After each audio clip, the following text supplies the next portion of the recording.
Hello everyone, कैसे हो आप सभी। आई होप आप सभी की तैयारी चल रही होगी। तो अभी बहुत सारे मैसेज आ रहे थे मेरे पास कि लास्ट 10 डेज बचे हैं एसबीआई पीओ के एग्ज़ाम को लेके, क्या करना चाहिए। मैं भी थोड़ा एंशियस सा हो गया था। और अभी देखो, ये वीडियो मैंने कुछ भी प्लान करके नहीं बनाया, तो मैं जैसे खुद को जिसमें खुद मैनेज कर रहा हूँ चीज़ें, वैसे ही मैं आपको बताऊँगा।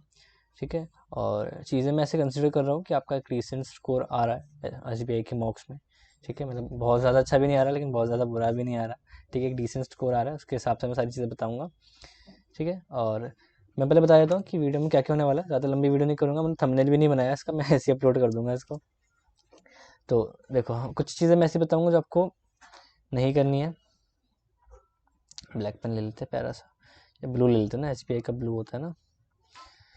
चलो, कुछ चीज़ें जो आपको नहीं करनी है, कुछ चीज़ें फिर हम देखेंगे जो आपको करनी है। ठीक है, डूज। इसके हट के फिर हम इंडिविजुअल चीज़ों पे आ जाएंगे, जैसे इंग्लिश और क्वांट। ऐसे खुलता है ना, पहले इंग्लिश आता है, फिर क्वांट आता है, फिर रीजनिंग आता है। ओके, और क्या इंपॉर्टेंट, हाँ, मॉक टेस्ट। मॉक टेस्ट के बारे में बहुत सारी चीज़ें बताऊंगा, इसमें कुछ इंपॉर्टेंट चीज़ें मैं बताऊंगा मॉक टेस्ट वाला कि क्या कर सकते हैं। देन हमारा आता है मॉक टेस्ट हो गया, फिर हाँ, थोड़ा मेंटालिटी की बात करेंगे। सबको लगता है इससे फ़र्क नहीं पड़ता, लेकिन इससे फ़र्क पड़ता है। एंड जो भी आपका एग्ज़ाम डे है उससे एक दिन पहले और एग्ज़ाम वाले डे की कुछ चीज़ें डिस्कस करेंगे।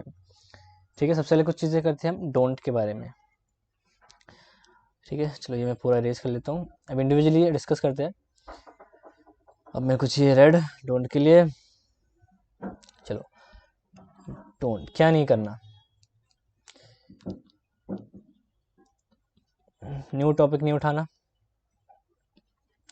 ठीक है, न्यू टॉपिक नहीं उठाना। फॉर एग्जांपल जैसे मैं बताऊँ अपना, तो आज मेंस्ट्रुएशन की क्लास थी, तो मैं वैसे तो नहीं लेता, वो मेरा ऑलरेडी वीक है, वो एक दिन में क्या ही कर लूँगा उसको लेके। और सर ने वो वैसे ही कैंसिल कर दी, तो मैंने कहा चलो ये भी अच्छी बात है। ठीक है, तो नया टॉपिक नहीं उठाना है, चाहे वो क्वांट जैसे पैराजम्बल है। ठीक है, तो पैराजम्बल मेरा वीक है, और मैंने एक प्लेलिस्ट निकाल रखी थी जो मैं देखने वाला था इम्प्रूव करने के लिए, लेकिन अभी 10 दिन में क्या इम्प्रूव होगा। वैसे तो हो जाएगा इम्प्रूव, लेकिन रेदर देन मैं उसको करूँ, उससे अच्छा कि मैं जो भी मेरे बाकी टॉपिक जो स्ट्रॉन्ग है, जैसे आरसी मेरा स्ट्रॉन्ग है, और रीअरेंजमेंट जो सिंपल वाला आता है वो स्ट्रॉन्ग है मेरा, वर्ड स्वैपिंग स्ट्रॉन्ग है मेरा, वो कैप स्ट्रॉन्ग है, तो मैं वहाँ पे ज़्यादा अच्छे से वर्क करूँगा, ताकि मेरे कम से कम वहाँ के नंबर और अच्छे से पक्के हो जाए। ठीक है, तो यही है कि कोई नया टॉपिक नहीं उठाना आपको बस। ठीक है, और थोड़ा टाइमिंग सेट कर लो कि कब कैसे क्या चीज़ें पढ़नी है। ऐसे नहीं कभी भी कुछ भी मन करा उठा के पढ़ रहे हो, ऐसा यही करना है कि हमेशा कुछ ना कुछ पढ़ते रहना है, लेकिन ये नहीं करना है कि कभी कुछ भी उठा के पढ़ रहे हैं। ठीक है, फॉर एग्जाम्पल मेरा रहता है कि मैं सुबह इंग्लिश कर लेता हूँ। और सुबह इंग्लिश का मतलब ये नहीं कि हाँ 15-20 मिनट देखे हो गया, नहीं। उसी में मेरा रीडिंग होता है। ठीक है, रीडिंग होता है। एक मेरी अभी मैंने स्टार्ट ही किया था ग्रामर की क्लास, मेरे को लगा कि शायद करना चाहिए। एक ग्रामर क्लास होता है, परफेक्शन का एक क्लास होती है, और एक टॉपिक वाइज क्लास होती है। यानी ये चार, देखो, चार चीज़ें मैं करता हूँ जो कि आराम से 3-4 घंटे लेती है, लेकिन ये मेरा 10 बजे से पहले हो जाता है। तो आप खुद ही सोचो, मेरे पास पूरा दिन है रीजनिंग क्वांट करने के लिए, और इसी टाइम में मैं अपना सीए और बीए भी कर लेता हूँ। 10 बजे तक ये हो गया था, यानी मेरे पास पूरा का पूरा टाइम है अपना दिन क्वांट और रीजनिंग के लिए। अब अरे यार, मैं एक तो मैंने एक ही पेज ले रखा है इसमें, मिटाना पड़ेगा। चलो, अब है डूज। दूसरों को करना है कि सबसे पहले टॉपिक वाइज प्रैक्टिस बहुत अच्छे से करनी है।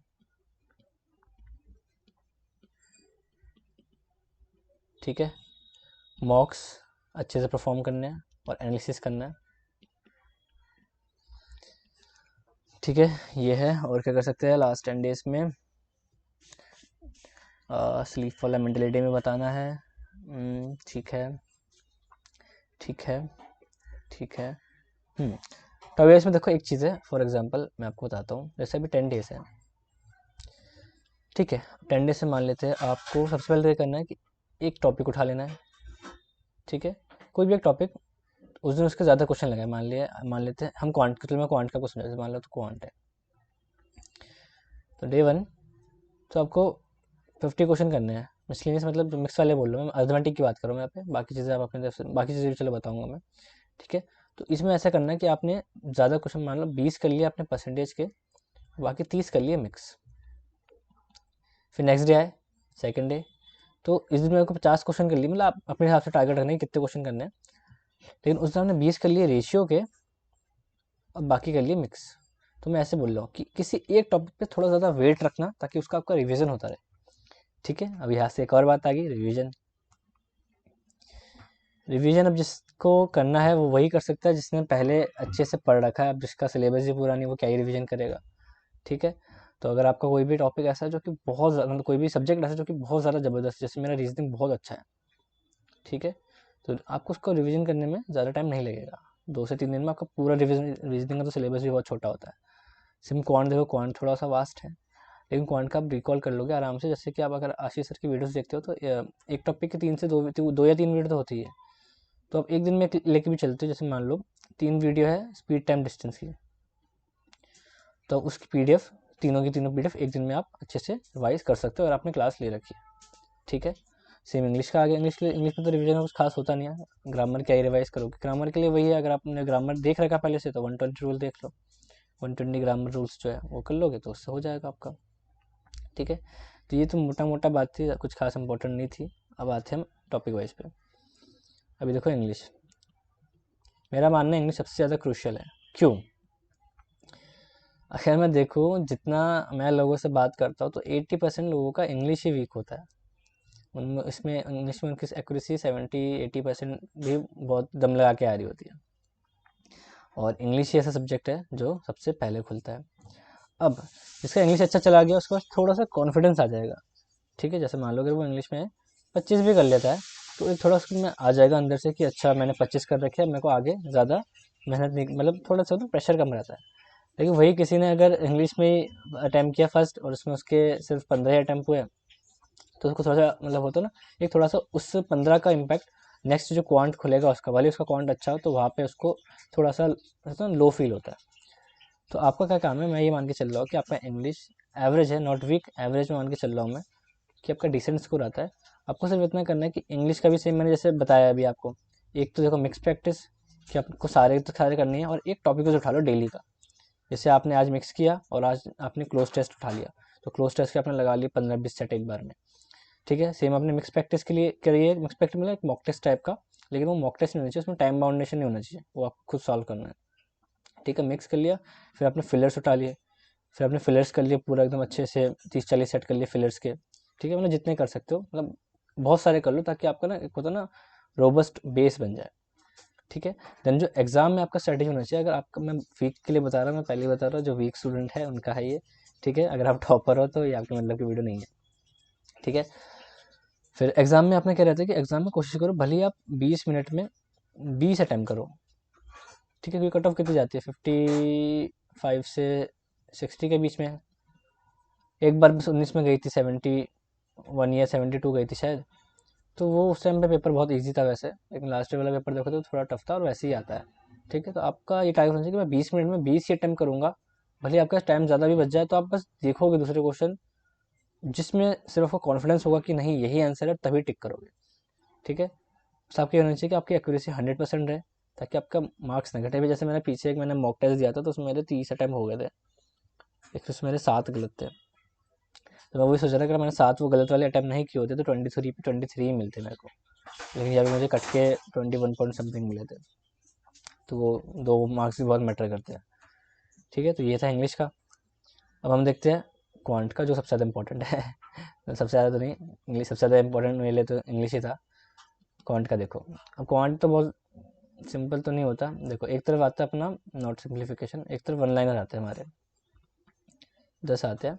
वन लाइनर में 3 चीज़ होती है, या तो नंबर सीरीज, या फिर सिंप्लीफिकेशन, या फिर क्वाड्रिक इक्वेशन। इन सबको मिला के 10 नंबर आते हैं, जिसमें सबसे ज़्यादा वीक मोस्टली बच्चों का क्या होता है, नंबर सीरीज होता है, ठीक है। देन हमारी डी आई आती है। अब डी आई पे ही डिपेंड करता है कि अर्थमेटिक कितनी आएगी, डी आई पे ही डिपेंड करता है कि अर्थमेटिक कितनी आएगी, ठीक है। हाँ, चलो डी आई है। अब डी आई के सेट कितने होते हैं, 2 से 3 डी आई के सेट होते हैं अपने, ठीक है। अगर 2 डी आई के सेट, जैसे देखो चलो यहाँ पे 10 नंबर हो गए, अगर 2 डी आई के सेट आएंगे तो 10 नंबर, 3 आएंगे तो 15 नंबर। अगर 2 डी आई के सेट आए तो बाकी के जो 15 नंबर बचे हमारे वो अर्थमेटिक के आएंगे, और 3 आए तो 10 नंबर आएंगे अर्थमेटिक से, तो ऐसे रहता है। मेरा ये रहता है कि मैं अर्थमेटिक सीख के तो रखता हूँ, लेकिन मैं अटैम्प्ट नहीं करता। मैं मतलब अटैम्प्ट करने का मेरा टारगेट नहीं रहता कि मैं अर्थमेटिक अटैम्प्ट करूँगा या फुल मार्क्स लेके आऊँगा, क्योंकि क्वांट मेरा सा थोड़ा सा स्लो रहता है, क्वांट में पेस मेरा। ठीक है, तो अर्थमेटिक मैंने सिर्फ इसलिए अच्छे से प्रिपेयर कर रखा ताकि जो अभी मैंने एस का मेंस का पेपर दिया था तो उसमें बहुत टफ लग रहा था मेरे को, तो इसलिए मैंने अर्थमेटिक पर थोड़ा ज़्यादा ध्यान दिया था। ठीक है, बाकी आपसे बनता है तो बहुत अच्छी बात है। अभी मैं उन बच्चों की बात कर रहा हूँ जिनका 20 के आसपास मार्क्स आ रहा है।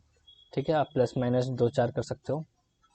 ठीक है, 4+4 तो नहीं, वो तो 24 तो बड़ा अच्छे मार्क्स हो जाएंगे एस में।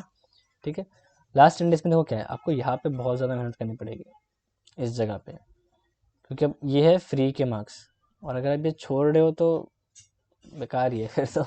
ठीक है, देन आ गया DI। ठीक है, और हमारा ये भी हायरार्की भी ये रहती है कि पहले हम वनलाइनर अटेम्प्ट करते हैं, फिर DI और फिर अरिथमेटिक। वनलाइनर का टारगेट रहता है कि 10 क्वेश्चन है तो ये 5 मिनट में हो जानी चाहिए, 2.5-2.5 मिनट लगा के दोनों जो भी 2 चीज़ें आती है। देन DI का ये रहता है कि 2 DI है तो 10 मिनट में ये हो जाना चाहिए, 5 मिनट बचते हैं। अरिथमेटिक आपका स्ट्रॉन्ग होना चाहिए कि 5 मिनट में आपका अरिथमेटिक भी हो जाए। जैसे DI में 10 मिनट तो नहीं लगते, DI में मैं बोलूँगा 6 से 7 मिनट लगते हैं, उतना हाई लेवल भी नहीं आता। ठीक है, लास्ट 10 डेज है, अपना ये रखो कि वनलाइनर आप कम से कम 100 वनलाइनर डेली प्रैक्टिस कर रहे हो। ठीक है, और 100 कैसे देखो, 25 simplification, 25 number series wrong, 25 number series missing और 25 क्वांटिफिकेशन। अब ये करोगे, इससे पता है 3 फायदे हैं। पहला फायदा, आपका ये जो ये वाला पार्ट है ये तो हो ही जाएगा। दूसरा, आपकी स्पीड बढ़ेगी। तीसरा, आपकी कैलकुलेशन ऐसी हो जाएगी कि आप DI भी अच्छे से सॉल्व कर पाओगे, और अर्थमेटिक में भी कैलकुलेशन आपकी बहुत एक होता है ना, ओरली कर पाओगे, बहुत ज़्यादा फास्ट हो जाएगी। ठीक है, ये हो गया इसके लिए। या मेरे को पेज ले लेने चाहिए थे, मिटाना पड़ रहा है बार बार। ठीक है, अब आते हैं हम DI पे। DI देखो, DI का तो बहुत सिंपल मेरा फंडा रहता है कि जितना भी, जैसे एग्जाम में कितनी आती है, एग्जाम में 2 आती है, आप उसका 4 गुना डेली 8 सॉल्व करो। अब डेली 8 सॉल्व करोगे, आपका DI में अपने आप स्पीड बढ़ जाएगी। और दूसरी इंपॉर्टेंट चीज़ है अप्रोच, अपने अप्रोच डेवलप करो। ठीक है, आप डेली सॉल्व कर रहे हो लेकिन आपका वही पुराने तरीके है, परसेंटेज पूरे पूरे निकाल रहे हो, नंबर्स पूरे पूरे निकाल रहे हो, रेशियो नहीं यूज़ कर रहे हो, तो फिर आप ज़्यादा स्पीड अपनी बढ़ा ही नहीं पाओगे उस पर। ठीक है, तो ये है, DI आप डेली करो, और नंबर सीरीज आप डेली करो, नंबर सीरीज सिंप्लीफिकेशन ये सब डेली आप प्रैक्टिस कर सकते हो। प्रैक्टिस वही, मैं क्या बोलूँ, प्रैक्टिस के लिए तो बहुत सी जगह है। आशीष सर की चेकलिस्ट हो गई, अनअकैडमी अगर आप यूज़ करते हो तो वहाँ पे फ्री क्लासेस बहुत सारी है, वहाँ पे अनअकैडमी में भी जाते हो ना, वहाँ पे एक प्रैक्टिस का एक जैसे यहाँ पे साइड में आता है प्रैक्टिस का ना, साइड ऐसे प्रैक्टिस लिखा आता है, फिर नीचे टेस्ट लिखा आता है, फिर यहाँ पे क्लासेस लिखी आती है, फिर यहाँ इनरोलमेंट लिखा आता है। तो प्रैक्टिस पे क्लिक करोगे ना तो वहाँ पे पूरा खुल जाता है क्वांट में या किसमें, तो क्वांट सेलेक्ट कर लेना। फिर क्वांट में पूछते हैं कि कौन सा टॉपिक की करनी है, तो वहाँ पे सिंप्लीफिकेशन सेलेक्ट करके वहाँ पे प्रैक्टिस कर सकते हो। और बहुत सारे क्वेश्चन है वहाँ पे, और लेकिन बहुत हाई लेते हैं, वो सॉल्व भी नहीं होते हैं, लेकिन ब्रेन के लिए अच्छे हैं। ठीक है, सेम DI के लिए भी है। अभी DI का क्या है, सर ने चेकलिस्ट दे रखी है, आप उसकी भी अगर डेली करते हो, मतलब 2 चेकलिस्ट की DI एक दिन में अगर सॉल्व करते हो तो बहुत अच्छा रहेगा। ठीक है, अभी लास्ट 10 डेज से आप कोशिश करो जितना हो सके ज़्यादा कंटेंट सॉल्व कर सको, ताकि एग्जाम वाले दिन ना आपको ये ना रहे, मतलब एक ना एग्जाम वाले दिन ना आपको कॉन्फिडेंस रहेगा कि मैंने हर टाइप का कंटेंट सॉल्व कर रखा है, तो यहाँ पे ज़्यादा दिक्कत नहीं होगी। ठीक है, सेम अर्थमेटिक का तो मैं आपको स्टार्टिंग में बता चुका हूँ कि क्या करना है। 10 दिन है, अब 10 दिन में पहले पूरा टॉपिक लिख लो, जैसे आज परसेंटेज, रेशियो, फिर प्रॉफिट एंड लॉस, फिर partnership, ages, speed time distance, और उसी में बोटन सिस्टम आ गया, टाइम एंड वर्क, उसमें पाइथन सिस्टम आ गया, फिर मेंसुरेशन और बाकी जो भी है। ठीक है, प्लस यहाँ पे मिक्स सेट भी होगा, plus mix set, plus mix question करोगे आप, प्लस मिक्स क्वेश्चन, तो ऐसे ले लो, तो ये एकदम होता है ना, पूरा कवर हो जाएगा आपको इससे आराम से, क्योंकि आप डेली टॉपिक वाइज भी पढ़ रहे हो और डेली मिक्स भी पढ़ रहे हो, और इसमें ज़्यादा टाइम लगेगा। अगर 50 क्वेश्चन का टारगेट लेते हो तो आपका हार्डली एक मिनट ही मान लो, तो 1 घंटा लगेगा ज़्यादा से ज़्यादा आपका इसमें। ठीक है, बुक से कर सकते हो, चाहे एज से कर लो, SK वर्मा से कर लो, पीछे पुराने मॉक दिए उसमें सॉल्व कर लो, बहुत सारी जगह। ठीक है, अब बात है मेरे फेवरेट पे, रीजनिंग। ठीक है, रीजनिंग का देखो सबसे सिंपल है, चाहे टॉपर हो, वीक स्टूडेंट हो, कभी कभी लगता है रीजनिंग की स्पेलिंग लिखनी नहीं आती मेरे को। ठीक है, इसमें 2 ही पार्ट होते हैं, एक होता है पजल, एक होता है बाकी जो भी अपना, जो भी अदर क्वेश्चन, मिसलेनियस क्वेश्चन आते हैं जो भी। पजल आते हैं 4, मार्क्स होते हैं 20, और यहाँ पे कितने होते हैं 15। अब यहाँ पे जो पजल होते हैं वो 4 अलग टाइप के आते हैं, जैसे उसमें भी ना 2 सिटिंग अरेंजमेंट होता है और 2 पजल होता है। सिटिंग अरेंजमेंट कैसा, मतलब या तो लाइन वाला, बॉक्स वाला, सर्कल, ट्राइंगल। ठीक है, और पजल में क्या होता है, वही floor based, month based, box based, colour based, week based, सबका सेम बनता है उसका, ये ऐसे ही बनता है सबका। ठीक है, दो ये आते हैं, दो ये आते हैं, ये स्ट्रॉन्ग रहता है, ये थोड़ा सा वीक रहता है लोगों का। ठीक है, इसमें भी देखो सिंपल स्ट्रेटेजी है, एकदम सिंपल बेसिक। अभी देखना बताता हूँ, इसका तो बहुत सिंपल रहता है। एस डी में भी आराम से 30 प्लस स्कोर कर सकते हैं अगर आप सही टाइम पे सही क्वेश्चन चूज करते हो।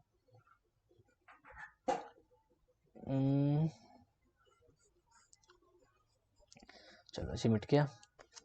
अभी देखो पहले बताता हूँ पजल का। पजल का देखो सिंपल है, अभी सोच रहे हो कि पजल की कोई स्ट्रेटेजी बता दो, पजल का सिर्फ एक ही है,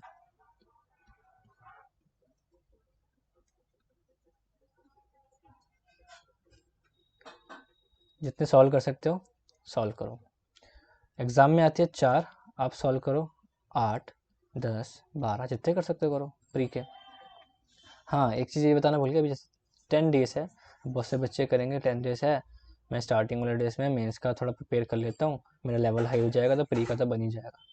वो सबसे बेकार स्ट्रेटेजी है, क्योंकि हम जब मेंस का प्रिपेयर करते हैं ना तो हमारा माइंड स्लो मोड में चला जाता है, वहाँ पर टाइम बहुत मिलता है, और वहाँ पे लेवल इतना हाई होता है कि हमारा माइंड भी थोड़ा धीरे धीरे प्रोसेस हो रहा होता है, और प्री में चाहिए होती है स्पीड। ठीक है, पजल का देखो 4 पजल आते हैं एग्जाम में, आप डेली 8, 10, 12 बनाओ अपने आप, आपको 10 दिन में तो मतलब मान लो कि अभी अभी आपके अगर पजल सिर्फ पजल पजल से मतलब 20 मार्क्स में से 10 आ रहे, तो 10 दिन में आप इतना इम्प्रूव कर लोगे कि आप उस 10 को 15 तक ले आओगे। ठीक है, पजल का सिर्फ एक ही फंडा है, बनाओ जितना बना सकते हो, दिमाग लगाओ जितना लगा सकते हो, और ऐसे नहीं कि हाँ पॉसिबिलिटीज़ में खेल ले हो बस। पजल जैसे मैं जब एनालिसिस करता हूँ, मैं क्या करता हूँ, जैसे प्री का पजल है मान लो 5-6 लाइन का, ठीक है, मान लो मैंने देखा कि मॉक टेस्ट में मुझसे वो नहीं बना, या मैंने उसमें ज़्यादा टाइम लिया, अब मैं उसमें दिमाग लगाता हूँ, मैं उसको मतलब ड्रॉ नहीं करूँगा, मैं उसमें बस उसको पढ़ता रहूँगा, देखता रहूँगा, कंडीशन देखता रहूँगा। मैं जब भी उसको बनाऊँगा तो मैं उसको ऐसे बनाऊँगा कि वो फर्स्ट कंडीशन फर्स्ट मतलब पॉसिबिलिटी में ही बन जाए, इतना दिमाग लगाना पड़ता है उसमें। ठीक है, भले इसमें टाइम लग जाए, भले वो प्री का पजल उसमें आधा घंटा लग जाए सोचने के लिए, उसमें सोचो, आप जितना सोचोगे उतना ही आपका इंप्रूवमेंट होगा। ठीक है, पजल का ये बेसिक्स था। अब मिशंस पे देखो, मिशंस में क्या आता है, अगर मैं डायरेक्शन की बात करूँ, डायरेक्शन 2 से 3 मार्क्स का, ब्लड रिलेशन 2 से 3 मार्क्स का ये भी, देन ऑर्डर रैंकिंग ये 2 नंबर का आता है सिंगल लाइन वाला, और अपना 3 नंबर का आता है जो पजल टाइप का आता है वो वाला। देन हमारा इनक्वालिटी ये आता है, तो अभी मैंने देखा कि पहले 5 के सेट आ जाते हैं, अभी 2 भी आ जाते हैं, 3 भी आ जाते हैं, 4 भी आ जाते हैं, 5 भी आ जाते हैं। सिम्स लॉक्स का 2, 3, 4, 5, तो इन सब का मिला के कॉम्बिनेशन बना बना के 15 मार्क्स का इसको एडजस्ट करते हैं लोग। ठीक है, तो इसमें अभी एक कलर डेली जैसे डायरेक्शन है, डायरेक्शन की 2 सेट लगा लिए, या 3 क्वेश्चन लगा लिए अलग अलग अलग, जिसमें अलग अलग डायग्राम बनाना हो, ये नहीं कि एक डायग्राम में 3 क्वेश्चन टिक करके बोल दिए कि हाँ बन गए। ठीक है, अलग अलग डायग्राम 3-4 बनाने हो वैसे वाले कर लेना, सेम रिलेशन का अलग अलग ट्री बनाना हो वैसे कर लेना। ऑर्डर रैंकिंग क्या, ऑर्डर रैंकिंग ये तो ये सारे मिसलेनियस तो आप एस से कर लो, एस से कर लो, सबसे बेहतर रहेगा, एस से कर लो, या फिर मैंने ग्रुप में देखा ना दिशा की बुक दे रखी है वो भी अच्छी है, या उससे कर लो सारे क्वेश्चन। ठीक है, वहाँ पे सारे मिल जाएंगे। मेन टारगेट ये रखो, जितने क्वेश्चन एग्जाम में आते हैं उसका डबल लगाओ। एग्जाम में आते हैं 35 क्वेश्चन, ठीक है, आप 70 लगा लो, 140 लगा लो अगर स्पीड अच्छी हो रही है तो। ठीक है, जितना प्रैक्टिस करो जितना हो सके, अप्रोच बेटर करो। जैसे कि मेरे को भी याद है, जब मेरा लास्ट ईयर IBPS PO का एग्जाम था, तो मेरे को तब क्वाड्रिक आता नहीं था, तो उसके 5 दिन पहले मैंने क्वाड्रिक सीखा था, और साइन मेथड जो होता है प्लस माइनस वाला, माइनस प्लस वाला, फिर माइनस माइनस वाला, फिर प्लस प्लस वाला, तो मुझे पता था आसान तो है ही। तो यहाँ पे जैसे निकलिटी किसी को मैंने बहुत से बच्चे देखे जो बोलते हैं मुझसे नहीं बनता, लेकिन होता बहुत सिंपल है, अगर आप सीखना चाहो तो अभी भी ये सब चीज़ें आराम से सीख सकते हो अभी 10 दिन में। रीजनिंग ऐसा सब्जेक्ट है जो आराम से सीखा जा सकता है। ठीक है, तो ये सारी चीज़ें बातें हो गई, तो मैंने ऐसे मोटा मोटा ही बताया, मैं ज़्यादा डेप्थ में गया नहीं, अभी सो के उठा वैसे भी। चलो मेंटेलिटी की अब थोड़ी सी बात करते हैं।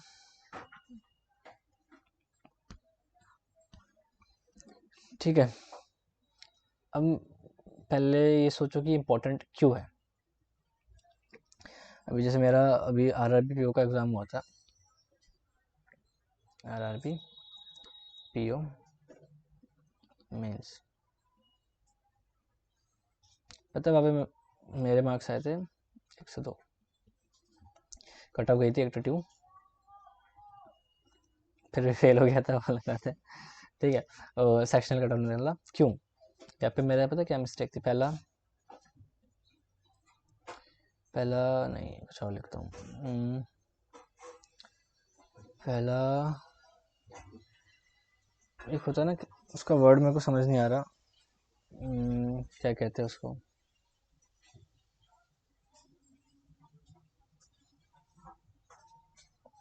चलो वही लिख देते हैं।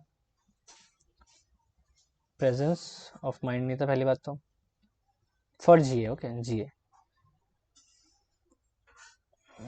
दूसरा एक होता है ना सेल्फ कॉन्फिडेंस।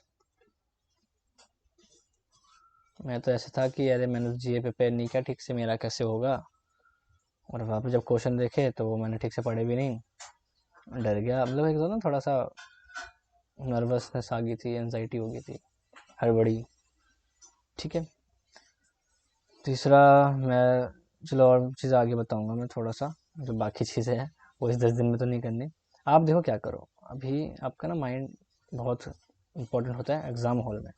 सबको लगता है कि नहीं पढ़ने वाले मुझसे पढ़ने वाले बहुत है, लेकिन नहीं होता, पढ़ से पढ़ाई नहीं होती है, मेंटालिटी नाम की चीज़ भी होती है। आपका माइंडसेट कैसा है, आपका माइंडसेट बहुत ज़्यादा इंपॉर्टेंट होता है। ठीक है, मैं बस थोड़ी सी टिप दे रहा हूँ, आपको मानना है मान लेना, नहीं मानना नहीं मानना। मेरा मानना है कि इससे पर्सनली मैंने देखा कि परफॉर्मेंस में फ़र्क पड़ता है। सबसे पहला 10 दिन है, एक बड़ा ही बेसिक स्लीप शेड्यूल बना लो। मैं समझा नहीं पाया कि क्यों करना है ये, वो एग्ज़ाम का एक्सपीरियंस बहुत गंदा था। ठीक है, एक बड़ा ही बेसिक स्लीप शेड्यूल बना लो। ठीक है, बहुत ही डिसेंट वाला। ठीक है, अच्छा ये मॉक की बात भी करनी है। ठीक है, बहुत ही बेसिक। ठीक है, आप चाहे तो सुबह मेडिटेट कर सकते हो, जिम जाते तो अच्छी बात है, मेडिटेट कर सकते हो, ग्रेटिट्यूड कर सकते हो। ठीक है, विजुअलाइजेशन पे वर्क कर सकते हो। ठीक है, अब आपको लगता है इससे फ़र्क नहीं पड़ता है, इससे फ़र्क पड़ता है आपका जब माइंड काम होगा ना, एकदम शांत होगा जब, उसका आपको देना परफॉर्म आपका जो होता है ना, जब आप एग्ज़ाम में अटैम्प्ट करोगे चीज़, तो वहाँ पे आपका एक फोकस बहुत अच्छा बना होगा, वो क्वेश्चन पढ़ते समझ आएगा, आप एक बार में क्वेश्चन समझ रहे होंगे, क्योंकि आपका माइंड उस टाइम पे शांत है, आपको माइंड ने कंट्रोल कर रखा, आपका फोकस बना हुआ है। खैर छोड़ो, इसकी बातें कभी और करेंगे, क्योंकि बहुत सारे लोगों को समझ भी नहीं आएगा कि इससे कुछ होता भी है कि नहीं, थोड़ा वही थोड़ा मानने वाली बात है। ठीक है, मॉक की बात करते हैं फिर ख़त्म करते हैं, और वो प्रायोरिटी वाली मॉक लास्ट 10 डेज है। अब यहाँ पे 2 तरह के मॉक काम आएंगे आपके। अभी आपने पहले अगर मॉक नहीं दिए तो गलती कर रखी है, फ्रेश और ऑलरेडी अटेम्प्टेड। ठीक है, आपको भी देखो रोज़ एक फ्रेश मॉक तो देना ही पड़ेगा। 10 दिन है, 10 डेज है, 10 मॉक्स। ठीक है, डेली भाई 1 आवर का आपका मॉक होगा, और 1 to 2 आवर आपको उसको एनालिसिस में देने हैं, एज पर योर, मतलब आप जितनी जल्दी कर लेते हो, जितने अच्छे से कर लेते हो, जितना एफिशिएंटली कर लेते हो उसके हिसाब से। तो 3 आवर आपके चले गए डेली मॉक में, प्लस एक जो ओल्ड ओल्ड मॉक होगा ना, अगर आपने अटेम्प्ट कर रखा है, तो वो उनमें से कोई भी एक पूरा 1 से लेकर 100 तक सॉल्व करना एक लाइन में। इंग्लिश से गए, फिर क्वांट में गए, फिर रीजनिंग में ख़त्म। उसमें हो सकता है जैसे, उसमें शायद आपको 1.5 घंटा लग सकता है। ठीक है, और ये वर्थ है आराम से। ठीक है, अब देखो एक चीज़ मैं बता रहा हूँ जो शायद आपको कोई और नहीं बताएगा, मॉक की टाइमिंग। जैसे मेरा एग्ज़ाम 3:30 पे है PM ऑब्वियसली, लेकिन 4:30 मेरा एग्ज़ाम होगा। तो अब मैं सारे जो मेरे 10 मॉक बचे हैं, तो मैं अपने सारे 10 मॉक जो है वो 4:30 बजे ही दूंगा, क्योंकि मेरा एग्ज़ाम उस टाइम पे है। तो मेरा माइंड उस टाइम पे फ्लक्चुएट करना नहीं करना चाहिए, फ्लक्चुएट उस टाइम पे मेरा माइंड वर्क करना चाहिए, मतलब उस मोड में आ जाना चाहिए कि हाँ ये एग्ज़ाम का टाइम है, 1 घंटा पूरा सॉल्व करेंगे हम क्वेश्चंस को। ठीक है, ये बहुत कम लोग बताते हैं। दूसरा मॉक्स को लेके एक और चीज़, हाउ यू अटेम्प्ट। अभी 10 दिन है, इसको चेंज तो नहीं करना। जैसे कि मैं अपना बताऊँ, जैसे मेरा क्वांट है, तो क्वांट पे मैं पहले सिंप्लीफिकेशन करता हूँ वगैरह, सिंप्लीफिकेशन नंबर सीरीज क्वाड्रिक जो भी आई, फिर मैं DI करता हूँ, फिर मैं अर्थमेटिक करता हूँ। तो और मेरा मॉक में प्रैक्टिस भी ऐसी हुआ है, मैंने सारे मॉक में ऐसे ही अटैम्प्ट किया है। बस कुछ मॉक में मैंने अलग चीज़ें ट्राई की, कभी DI अटैम्प्ट कर लिया, कभी अर्थमेटिक, मतलब चेक करने के लिए कि कैसे मार्क्स ज़्यादा आ सकते हैं। तो लेकिन वो चीज़ आपको एग्जाम में नहीं करनी, वहाँ पर फ्लेक्सिबल रहना है। वहाँ पर आपने देखा कि नंबर चीज़ थोड़ी टफ आ गई, तो आपको फिर आपको थोड़ा ना जजी बनना पड़ेगा, कि थोड़ा पिकी बनना पड़ेगा, क्या चीज़ पिक कर सकते हैं पहले। आपने देखा DI वाली थोड़ी ईजी लग रही है, तो कर लेते पहले। ठीक है, तो लेकिन वहाँ पे थोड़ा ना अपना बहुत अच्छे से सोच, मतलब आपका माइंड वैसे बहुत स्पीड में वर्क करना चाहिए, स्पीड में जज करना, आपको स्पीड में ही पिक करनी चीज़ें, लेकिन चेंज नहीं करनी। ये नहीं कि आपने देखा कि अरे DI से स्टार्ट हो, चलिए ऐसे शुरू कर लेते, DI तो मैंने कर रखी है, मैंने बहुत सारे क्वेश्चन कर रखे, बन ही जाएगा। बन तो जाएगा, लेकिन आपको पहले टारगेट रखना कि 10 मिनट में, पहले स्टार्टिंग 10 मिनट में कम से कम आप 15 से 17 क्वेश्चन बना चुके हो पहले 10 मिनट में, फिर ताकि बाद के 10 मिनट में आपको प्रेशर ना आए, ठीक है। Same for reasoning, same for quant, same for English, ठीक है। चलो पीरियड ए की बात करें अगर हम, जैसे मेरा 21 को एग्ज़ाम है, तो 19 से मैं मॉक्स लगाना बंद कर दूंगा। थोड़ा माइंडसेट पे काम करेंगे, थोड़ा स्लीप अच्छे से लेना, खाना पीना अच्छे से करना, चाहे कुछ बाहर से अच्छा खा के आना ताकि माइंड अच्छा रहे, ठीक है। नेक्स्ट डे अगर जैसे किसी का एग्जाम शायद 8:30 के आसपास भी होगा, तो वो मुझे सबसे बेकार स्लॉट लगता है, सुबह सुबह उठ के आना पड़ता है। तो अपने खाने पीने का ध्यान रखना, स्लीप अच्छे से ले लेना, बस नींद अच्छी रहेगी तो बेटर है। वह पहुँच के हो सके तो चाय कॉफ़ी अगर पीते हो तो पी लेना, कैफीन मिल जाएगा थोड़ा सा बॉडी में। और बस इतना ही है, बाकी चीज़ें मैं चलो एग्जाम से एक दिन पहले तो मैं एक वीडियो छोटा सा इंपॉर्टेंट बना के डालूंगा ही, और टेलीग्राम पे भी कुछ चीज़ें शेयर कर दूंगा, वो आप देख लेना, आपकी हेल्प हो जाएगी, ठीक है। प्रैक्टिस का कंटेंट जो मैंने बताया कि प्रैक्टिस करने के लिए कुछ चाहिए तो टेलीग्राम ग्रुप में आप डाउनलोड कर सकते हो। बुक वगैरह मैंने बहुत बुक शेयर कर रखी है, बाकी आशीष सर की जो चेकलिस्ट है और अभ्यास मैगजीन है वो तो बहुत अच्छी है, उससे भी कर सकते हो। कोई भी डाउट आ जाए एग्जाम से रिलेटेड या सॉरी या प्रिपरेशन से रिलेटेड तो इंस्टाग्राम पे मैसेज कर सकते हो। मैं वहाँ पे अभी तो कम एक्टिव आ रहा हूँ, लेकिन वहाँ पे पोस्ट भी मैंने बहुत सारी डाल रखी है, तो वो आप चेक कर सकते हो। वो कैब अभी वो कैब डाल रहा हूँ मैं ज़्यादा करके, वो कैब्स और क्विज़ डाल रहा हूँ, तो वो आप देख सकते हो, उससे आपको हेल्प मिल जाएगी थोड़ी सी। तो all the very best exam के लिए।